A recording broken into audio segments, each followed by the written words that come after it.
For those of you that haven't attended one of our sessions before, we are MPOWDER.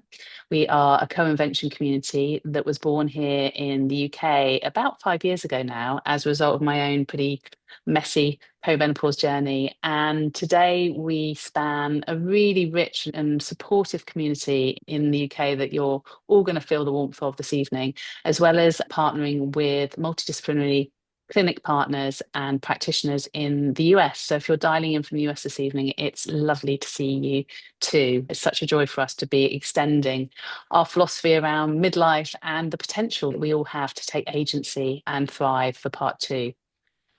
In terms of advice this evening, I always like to make sure that everyone's aware that when we're talking to practitioners like Henny, anything we talk about this evening is obviously general. So if we do veer, which I don't think we will be, into medical conversation this evening, it's purely for information purposes only. And the final thing to be aware of is this evening is all about you. So these sessions are voted on by our community. So we always know what it is you're curious to explore and what tools you might be looking to understand more about. This evening, particularly, I want you to use the chat and use the fact that you've got access to Henny's brain to make sure you ask questions and really feel like you get value from joining us this evening. So, in terms of introducing Henny, what I love about Henny, actually, I'm just going to talk about you, make you feel really uncomfortable, is it was your own life journey, actually, in the corporate sphere that led to the work that you do today. And I think that's why you're probably one of the most empathetic humans that I have met. You experienced a critical illness many years ago now that I know has had a profound impact on the way you approach life, but also the work and the purpose that sits at the heart of what you do too. So she's an author, she's a podcaster. You can find her on Insight Timer, which I do a lot, which my husband finds a little bit odd because I'm often listening to Henny in bed. She's a retreat host and she supports people through a very empathetic lens and coaches them one-to-one as well. You'll get a real sense of her coaching philosophy tonight when we start exploring flow journaling, which is something that she developed as a modality as a result of her work as a therapist. I think it's fair to say, Henny, that your approach really enabled people, and I think we'll get a sense of this evening as well, you describe it as being awake in their own lives, which I think is a really lovely way to describe it. But so much of what you do is about encouraging us to be present and aware. And obviously, we're going to be coming on to talk about boundaries tonight.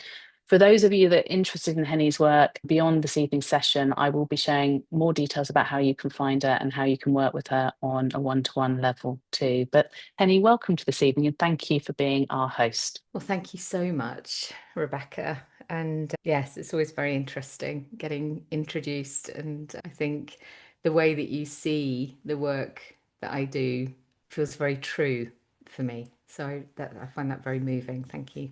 Mm. So, hello everybody. And yes, just to echo what Rebecca said about tonight really being about each of us, each of the individuals here, and yes, creating some space for ourselves. And really, that sits in the heart of doing work around boundaries. Mm. So before I kind of dive in to what I'd love to talk about today, I'd love to invite the people here just to share a word that describes how you're showing up right now. How are you feeling right now? What word resonates for you? And this practice of sharing, a word, maybe it's a phrase, is kind of part of how we begin to create this container that holds us as we move through this session together. So it's also about everything that we feel is valid. So whatever your word is welcome. And integrating. Thanks, Abby. Busy mind. Yes, this time of year, full, burdened. Thank you, Lisa. Thank you for sharing that. Connected, overload. Yes, so we already start to see a couple of themes actually. Anxiety, thank you so much, Zoe, for sharing that too. And really honoring all of these feelings, all of these words. I just want to check in with what my word is. I think my word is anticipation. That was the thing that came up. I can feel there's a little bit of kind of the sort of fizziness just before leading a session, and then the anticipation of working with you. Ah, and Ethan's mum, thank you for sharing that too, that sense of heaviness. Really appreciate that. And as Rebecca said, as we go on, please do add reflections or questions into the chat, and I will keep an eye on it and hopefully be able to pick up on things as we go. Also, it'd be helpful if you'd like to sort of share, your experience of journaling into the chat as well, whether it's something that you do a lot of or something that's completely new. Either is absolutely marvelous, whatever your experience is. It'll just give me a bit of a sense of how much support to provide as we go. So if that feels useful, please pop that in. Lovely. Thank you so much for sharing that. Okay, great. So we've got this real breadth of experience, which I find really useful. So as we go, there are lots of approaches to journaling, and that's really the focus for today, is the practice that we're going to be using. And all of these different ways of journaling, they're all valid, they're all useful in their own way. The approach that I practice and the approach that I teach is called flow journaling. That's the phrase that I've coined. And it can be our ally and support through so many different aspects of our life, not just in troubling or challenging times, though it can be particularly useful when we're facing into something that feels a bit complex or we're seeking some kind of resolution or a way forward. Yes, great. Thanks so much, everyone, for sharing your experience. That's really useful to see. Essentially, flow journaling is stream of consciousness approach, coming from a place of compassion, from a place of kindness. And coming from a place of compassion doesn't mean that we put on rose-tinted glasses or have a stiff upper lip or practice toxic positivity. It means deep and true compassion. And for me, I think one of the clearest definitions is that with compassion, we're able to see and to hold the whole of our experience with love, without judgment, being with it all just as it is. And when we get to the prompts today, I'm going to invite you to write them at the top of your page and then just let your words flow, whatever they are. Even if those words are, I don't know what to write, just write that and then keep writing and trust whatever arises. And we'll see what comes. And I absolutely promise there is no wrong way to do this. And if you're curious, sort of as we go through today, if you're curious to learn more about the practice of flow journaling, then I really recommend getting a copy of In the Flow, which is one of my books, and it's full of practical guidance, way more than I could possibly share here in an hour. And really what I'd love to use this time for, the rest of this time that we have together, is some more kind of practical application. So today's focus. It is no surprise to any of us that the Christmas season can bring this enormous mix of emotions, joy, anticipation, tenderness, sometimes a sense of pressure, complexity, loneliness in the midst of the noise. We have family gatherings, big social groups, work dues. I think Rebecca mentioned that she'd seen a number of those this evening in London. And all of these things, they bring their own joys and challenges for us. And, many of us meet this time of year with very full hearts and very full nervous systems. And, if you've got kids and you're coming to the end of the school term, or you've had a particularly busy time at work, or there's stuff going on in your life, or you're simply navigating this shift into winter, it can all take its toll.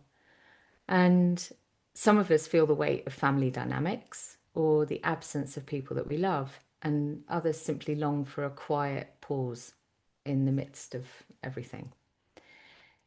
At the heart of all of this, and for this season particularly, having clear boundaries about what's okay and what's not okay for us can be immensely useful. And, our boundaries, they might include practical things like who do we want to spend time with? Where are we happy to physically be? How long do we want to do something? Or it could include things like how are we going to care for our own needs in the face of complex social situations, or, being with complex behaviors with others. So I thought today it could be really useful to focus on how to use flow journaling to support boundary setting. And the truth is that when we're really clear about our boundaries, many aspects of life can feel a little or even a lot easier. Though I think it is also worth pointing out that it does take some work to set them and to hold them in place. But that's why we call this work the work, because it does take some effort to do it. But hopefully, with the journaling prompts, it can ease the way. And I was thinking about, in the context of navigating menopause and all of the gifts and the challenges that this time of life, this phase of life can bring. For many of us in perimenopause, our capacity changes. Our emotional, our physical, our energetic capacity shifts, and that can make the holiday season feel even fuller. So this practice of flow journaling, it helps us stay close to ourselves. And the prompts that I share today, hopefully you'll see that they can be immensely useful to support creating a menopause experience that feels more aligned with how you wish to be in the world, any time of year, not just at Christmas. I'd love to ask another question and offer it up into the chat. First of all, just to kind of take a moment to feel into how does it feel when a boundary is crossed or ignored? What's the sensation in the body? What word comes up? What feeling comes up? What do you notice when a boundary is crossed or ignored? And even as I say it, I notice in my own body, I'm constricted. I'm folding in. There's a kind of tightness there. Yeah, I feel resentment. That's a really good word. Betrayal, anxious, deeply wounded. Oof, Abby, yeah. Yeah, it's emotional. Boundaries really are part of our kind of emotional language, actually. Angry and resentful. Anger and panic. Yeah, that's interesting, Ranjita. That sort of sense of like, oh my God, like loss of control as well. And guarded. Immediately we come back into defensiveness. Really, yeah, really resonate with all of that. Okay, so we're just gonna shake that off a little bit. And how does it feel when a boundary has been honored? What comes up then? How does that feel? What do you notice? And I noticed that I breathed deeply and my shoulders went back. Yeah, respected. That's such a big word. Oh, yeah, really lovely. It actually makes me feel more confident in myself. Yes, because it's that self-respect as well. Light and relaxed, shock, happy, confused, really interesting. So, maybe we're not that familiar with that experience of our boundaries being observed, welcome, accepted. I feel like hugging them, acknowledged. Yeah. So we can, I mean, it's just so evident, isn't it, in the language that we're all using here, the distinction between these two states. And like one is not feeling quite so great, and the other one is feeling really positive, freed to open up at my pace. Yeah, beautiful. So I think what this illustrates is that sometimes our body, sometimes always, our body is our best marker of what's happening in the world around us. If we notice that our body is tightening, that we're folding in, that we're creating tension, it might be an indicator that in some way a boundary that maybe we haven't fully acknowledged to ourselves is being pushed up against or crossed in some way. If we notice that our posture is back, that we're feeling more confident, more comfortable, feeling more grounded, maybe it's an indication that the boundaries that we've either consciously or unconsciously wanted to set are being respected in some way. And sometimes we only know a boundary is being crossed because of how we're feeling after the fact. Maybe something hasn't been respected, to use that word, but we're not sure what it is. Or we might realize that we weren't clear before how important something was to us. So this is sort of just kind of beginning to raise our awareness of actually where do we need the boundaries to be. I'm going to come on to that in a moment. But what actually is a boundary could be quite a useful thing to cover. For me, in English country gardens back in the day, there would be a lovely stretch of lawn, and then just over a little bit, there would be where all the cows and the sheep were. So when you were sitting in your lovely lawn, having your afternoon tea, it looked like there was this continuous bit of grass going between you and the cows and the sheep. But the cows and the sheep couldn't reach you because there was a ditch, and it was called a ha-ha. And for me, boundaries are a ha-ha because you can't necessarily see that they're there, but they stop stuff that you don't want coming over. And if you want to cross it, you can. It's quite a shallow ditch. You can get across it quite easily. So that's kind of how I see them. It's not this big solid thing because that is a barrier. Something that's like a wall in front of you is a barrier. A boundary is something that you can easily see over. You can see in all directions. They're not rigid, fixed things. They flex and they move with us. And it's that quality that makes them so valuable. So there is this mindful, conscious quality to boundaries. And to set them, we need to pay attention to them. And in a moment, we're going to come to our first prompt that is about sort of helping us understand what boundaries we actually do want to set.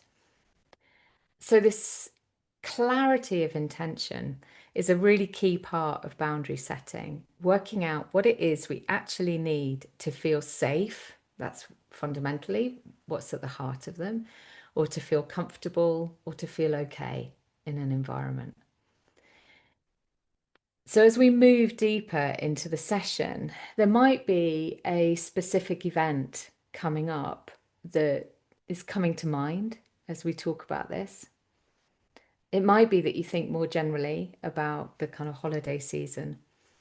You might simply have some curiosity about where or how you could put boundaries in place in your life, or how you could hold your boundaries, how that could even better support you. So, whatever comes up for you, that's okay. Just stay focused on that.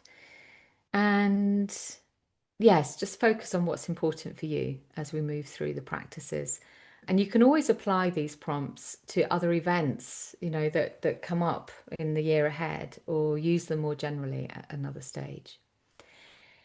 So before we come into our first bit of journaling, let's just take a little moment to pause and breathe just for a couple of minutes, and then I'll guide us in the prompt. I'm just going to invite us to, if you're sitting in a chair like me, just have your feet flat on the floor. I'm just going to take a little mindful moment. I'm going to take my glasses off. Rest your hands in your lap. If you're somewhere you can lie down, then lie down and maybe pull a blanket over you. If you like to sit in a meditation posture, do that. Like whatever you would most love to do in the moment right now to be really comfortable. And just letting your eyes drift closed. And if you prefer to keep your eyes open, that's okay. You can simply soften and lower your gaze. And just really notice how it feels to be sitting or lying where you are right now. Notice where your body touches what you're sitting or lying on. Your feet on the floor, your bottom in the chair,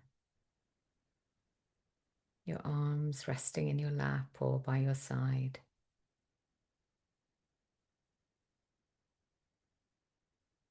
And we're just coming fully into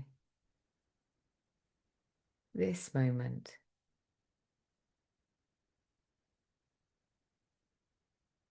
Noticing if there are any sounds around you. And we don't have to focus on any of the sounds, simply notice they're there and let them drift by.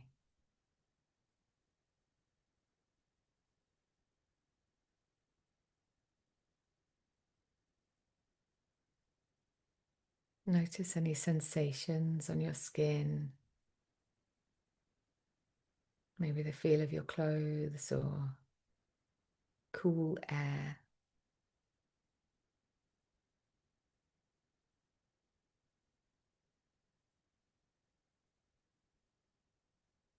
And bringing attention further in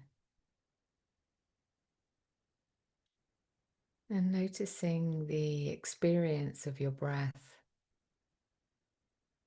not trying to change anything, simply noticing.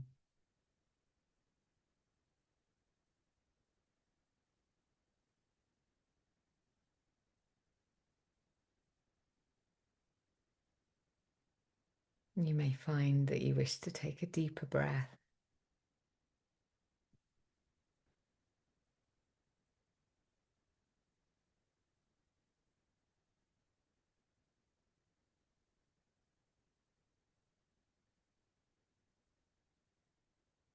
And just scanning around the body, noticing if there's anywhere there's any tension or tightness, and inviting the body to become even more comfortable.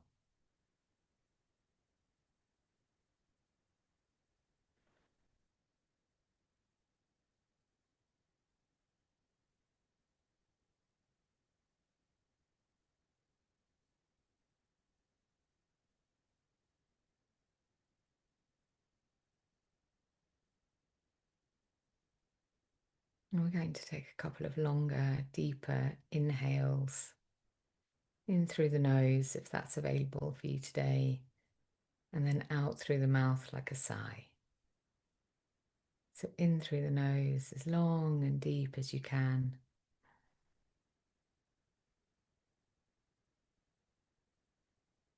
And out of the mouth as a sigh. And keep going, squeezing your belly button back against your spine. All the air. And then a lovely deep inhale through the nose.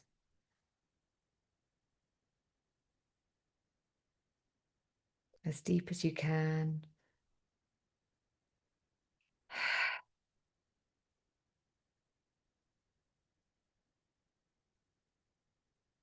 Lovely. And blinking open the eyes. And just staying with this lovely, relaxed state. We're going to move into our journaling practice. So, writing the words of the prompt at the top of your page. And I'll copy the prompt into the chat for you as well. And just thinking about If there's an event or the holiday season, whatever it is that calls your attention, write. We're going to write for 4 or 5 minutes to this prompt. If I knew it was possible, I would have boundaries around dot dot. If I knew it was possible, I would have boundaries around dot dot dot. And I'll set a timer and let you know when we're nearing the close.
Just another minute.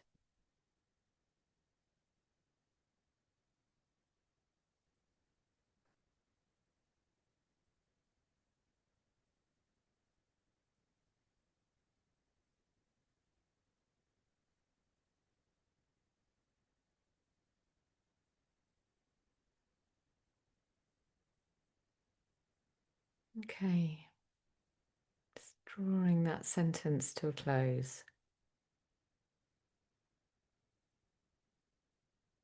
And I think I've just noticed a grammatical error in my prompt to you as well, which I'm very apologetic for, because I think it should say, if I knew it were possible, I would have boundaries around.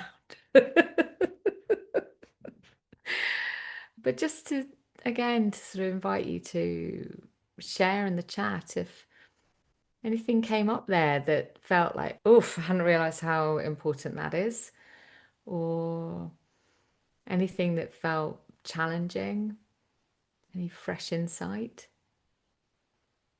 I noticed with my own, it's 6 years since well, will be 6 years at New Year since I last drank anything alcoholic.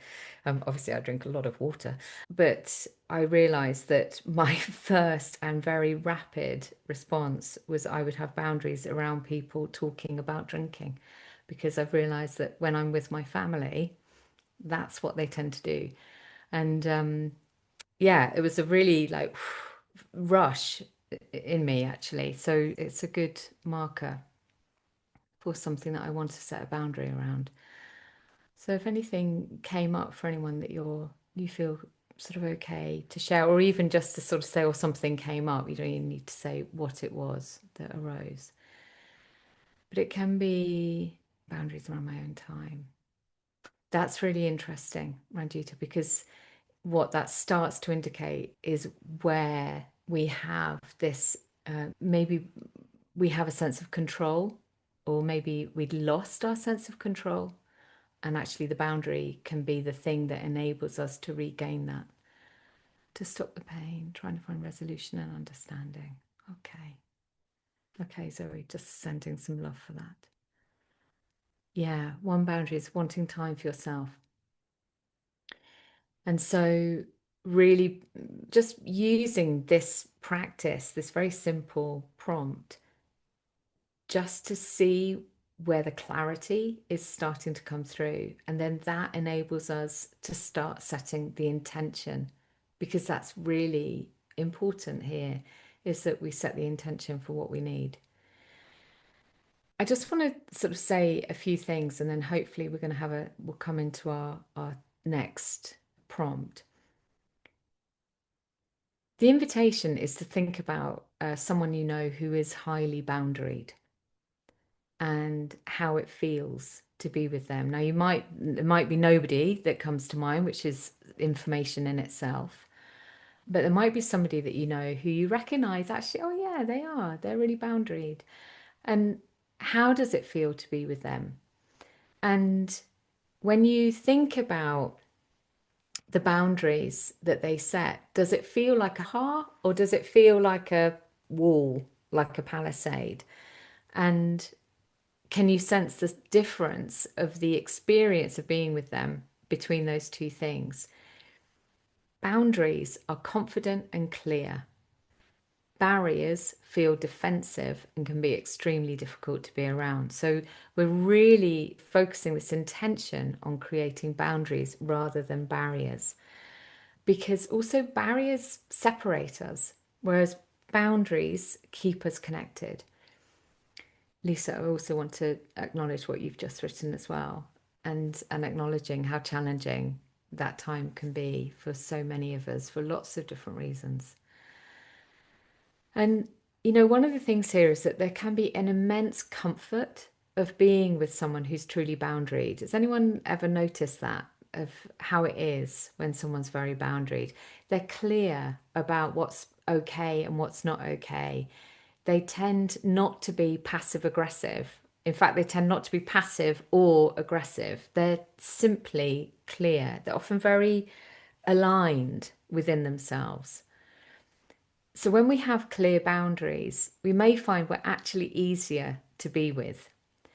And this can feel a little bit counterintuitive, especially if we've been taught that our role is always to put other people's needs first. And, in menopause, when our inner resources can be more limited, this can be even more important. And, it can help reduce, I remember from my own perimenopause, a deep sense of frustration, endlessly having to compromise my needs. And I think that's something that I've seen with many clients that I've worked with. So actually, boundaries help us create a clarity of communication, which can be incredibly refreshing.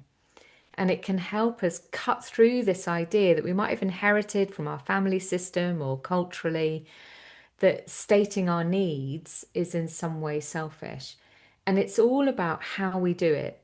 And so, this is sort of what I'm saying about, the difference between a boundary and a barrier. A barrier is a kind of defensive pushing away of no, whereas a boundary is saying yes. Yes to our own needs. And of course, we're also kind and compassionate toward others as well. We consider them, but not in a way that mindlessly, that word is very important, that mindlessly compromises ourself. If you choose to cross your own boundaries, and we all do it all the time for very good reasons, in lots of different situations, if you choose to cross your own boundaries or step over your own ha-ha, or let other people cross them, that's okay. That's your choice. Do it mindfully with intention. And I think this is sort of where this kind of sense of discernment starts to come in with our boundaries about how are we going to hold them. And also be aware of other people's boundaries as well. When we're truly clear about our own boundaries, we tend to be much more aware and more respectful of other people's, and then we create this virtuous cycle. I think in some of the comments we've had this sense of feeling disrespected, and so when we start to respect our own boundaries, it's easier for us to respect other people's, and that creates a virtuous cycle. So, when we're thinking about this season and the social settings or the family dynamics, it's really natural to find ourselves putting up walls that block other people out. And that's certainly something I have seen myself do over the years, particularly if we're facing into behaviours or attitudes that we traditionally find challenging in others. But the deeper challenge is that these walls, they limit us, and they can limit our ability to engage in a way that might actually serve us. So we come to this question about how do we hold our boundaries in the face of people or situations where that feels really hard. And this is where the intention becomes vital.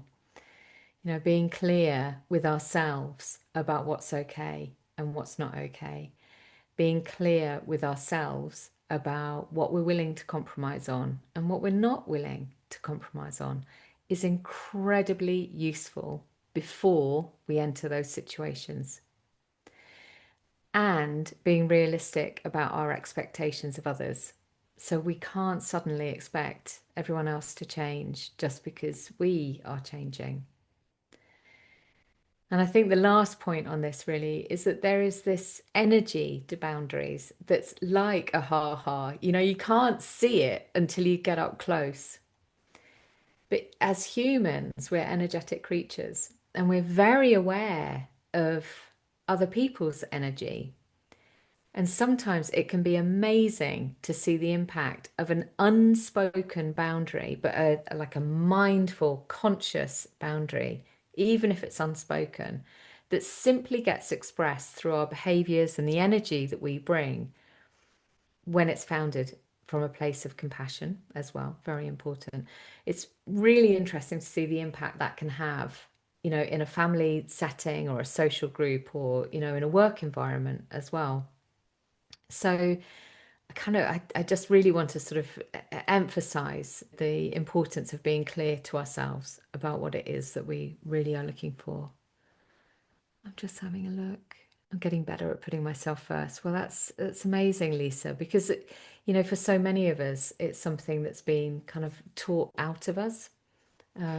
But actually, when we care for ourselves, we're far more able to care for other people fully as well. So it's the opposite of selfishness, really.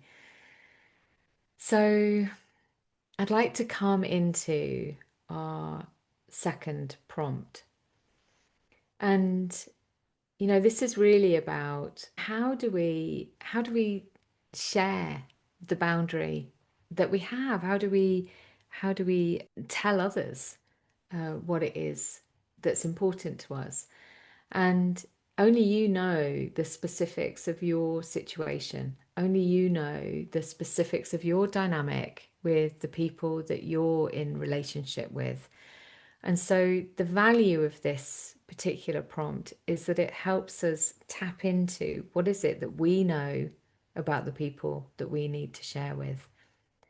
You might want to return to this after today as well. We're going to again write for sort of 4 or 5 minutes, but it might be something that you'd like to explore further. And as I'm saying all this, there might be a single person that comes to mind. There might be one person where you find the boundaries keep getting pressed up again or just like trodden over. It might be a kind of more general sense. So just trust what arises and write this at the top of your page and see where it takes you. So the prompt is sharing my boundary with love. Sharing my boundary with love. And see what comes.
Okay, another minute.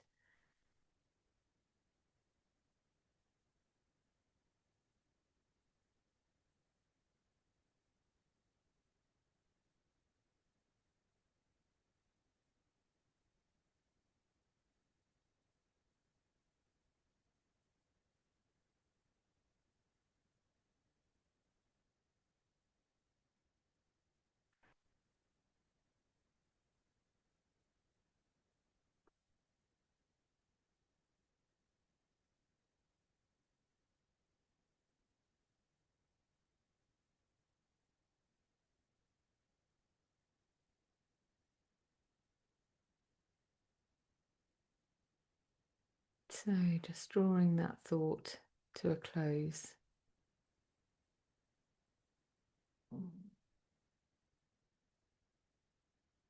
I think one of the things here about that phrase, with love, is, when I speak about compassion or love in this context, deep mutual respect that encompasses us and those around us. And, and I think it might, I can't remember who it was who said sort of earlier on about, we feel respected when our boundary is honored.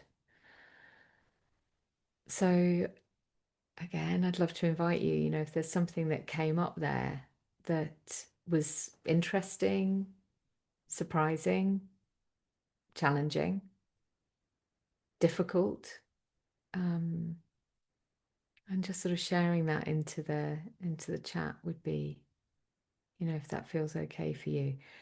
It was interesting actually. I realized I unconsciously had begun with my dad today sharing my boundary. We're going to be spending Christmas together, and um, yeah, sort of at the risk of sort of oversharing about my family, but we're going to be spending Christmas together. And he spent part of his conversation today telling me about him and my brother drinking a fantastic bottle of rosé. And I was very quiet, and he said, "Are you there?" And I said, "Yes, but I'm not wildly interested in your stories about alcohol, Gordon." And it's I'm sharing that from a very honest place because I hadn't anticipated stating that boundary. I said it in such a way that it wasn't really from that place of love. It was more from that place of the kind of more defensive place.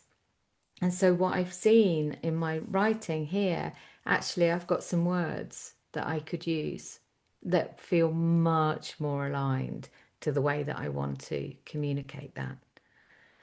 Maybe that resonates with you in some way and also speaks to the fact that, this stuff does take intention. It takes mindfulness.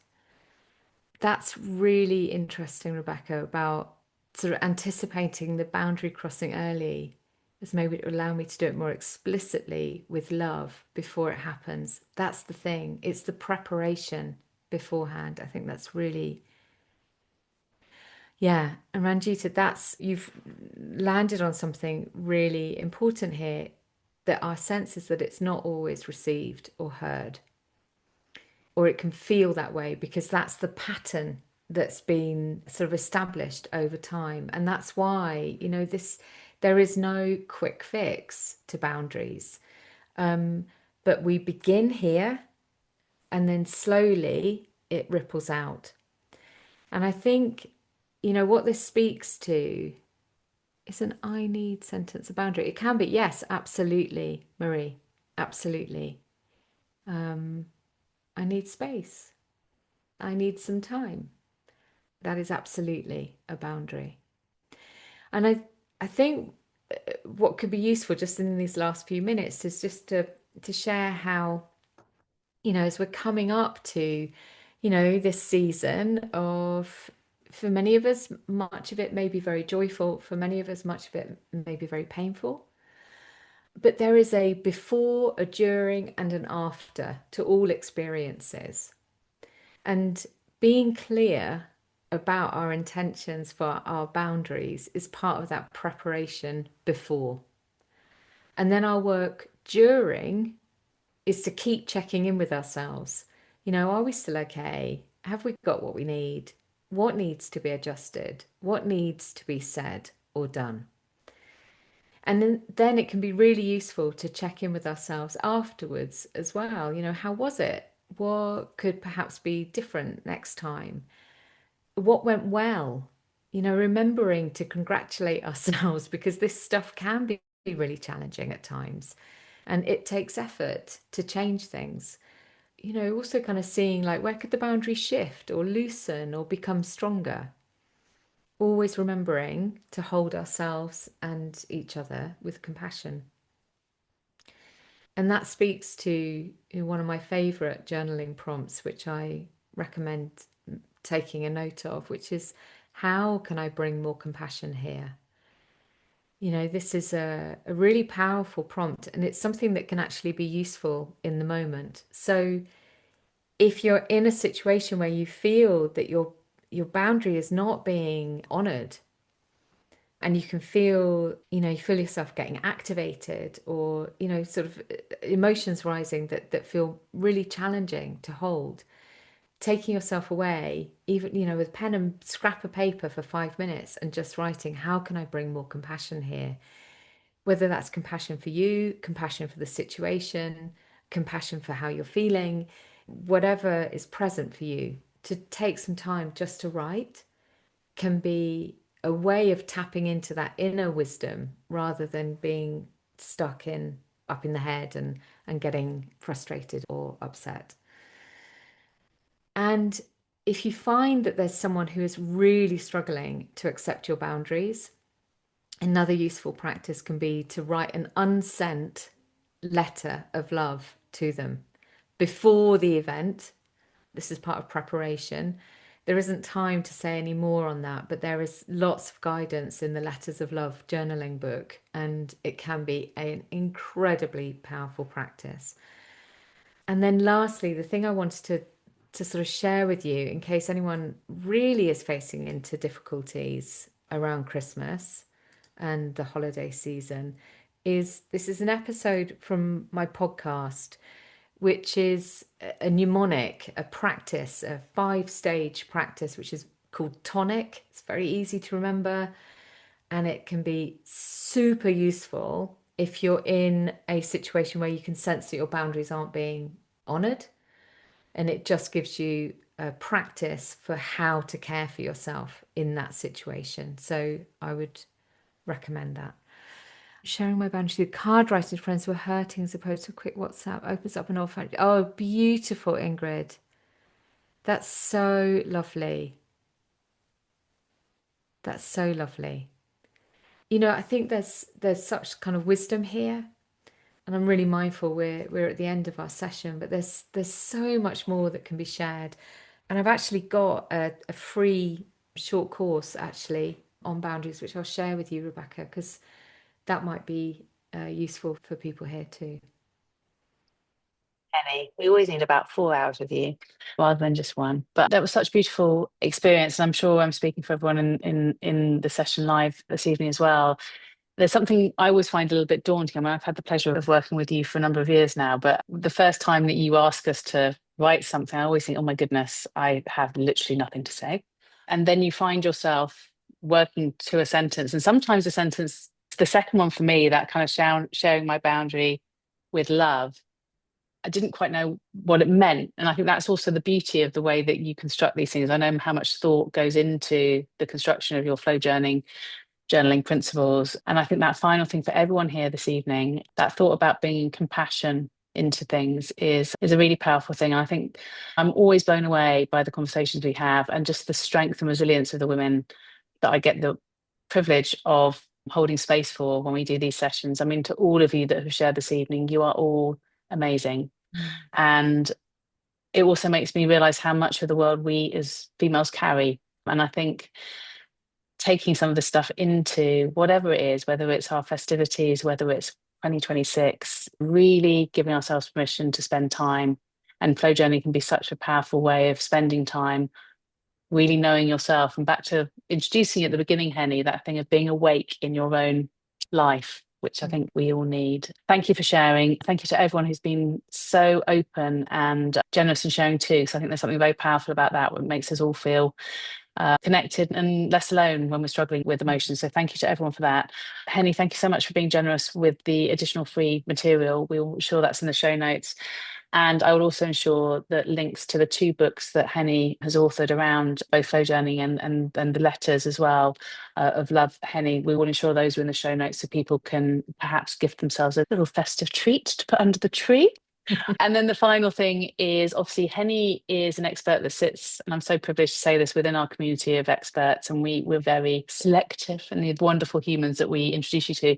If you are interested in working with Henny one-to-one, she again has an incredibly generous offer where you get a 60-minute chat with her just to work it out. And I don't think we need 60 minutes, but I think we could all work out, we could all do with more Henny in our life. So if you're interested in that, you can find her in our consultation page on www.mpowder.store. But again, I'll make sure there's a link either to that or directly to Henny in the show notes too. So without further ado, Henny, thank you for being such a wonderful expert. Thank you to all of you for making this community such a special place. I feel so privileged to have the opportunity to just be a conduit really to it. I'm sending all of you so much love for the next few weeks and into 2026. And if there's anything you can do, we are only an email away. So please do connect with us, keep in touch, let us know how you're doing, and get into those pajamas and snuggle up if the time zones work.